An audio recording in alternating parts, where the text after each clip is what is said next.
તમે ભાનગઢ કુલદેરા જેવા ભૂતિયા સ્થળોના નામ તો સાંભળ્યા છે, પણ શું તમે અવધ પેલેસ વિશે જાણો છો?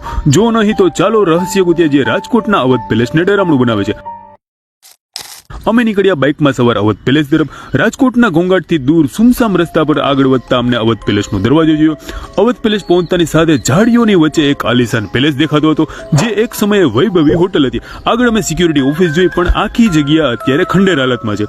એક મોટો દરવાજો જોયો, જ્યાં ક્યારેક મહેમાન આવ્યા છે, પણ કોઈ વાંધો નહીં, આજે આપણે જશું. અંદર ચાલતા ચાલતા એક મોટો હોલ જોયો, જેમાં ચારે બાજુ શાંતિ છવાયેલી હતી. બધી દિવાલો પર આજના જુવાનોએ કલાકારી કરી હતી. હું એક રૂમમાં પહોંચ્યો, પણ આ મહેલમાં એવું શું થયું છે કે અત્યારે આવી હાલત છે. પછી આપણે ચાલ્યા પેલેસની પાછળ.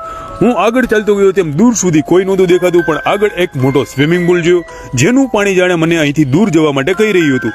આ હોટલમાં બળાત્કાર થયો હતો અને બાથરૂમમાં સળગાવીને મારી નાખવામાં આવી હતી. ત્યારથી આ પેલેસ પૂરી રીતે છોડી દેવામાં આવ્યો. આ વાત સાંભળીને બહુ દુઃખ થયું. પછી મેં તે બાથરૂમ જોયું અને પેલેસના અંદરમાં આવેલા સ્વિમિંગ પુલ જોયો, જેનો નજારો ખૂબ ભયાનક હતો કે અંદરથી હમણાં કોઈક બહાર નીકળશે. આવી જગ્યાએ ઘણી બધી નેગેટિવ એનર્જી હોય છે, જે તમને પણ અસર કરે છે. પરંતુ ટેરેસ પર ગયા પછી થોડું સારું લાગ્યું અને ફટાફટ અમે ભાગ્યા બહાર.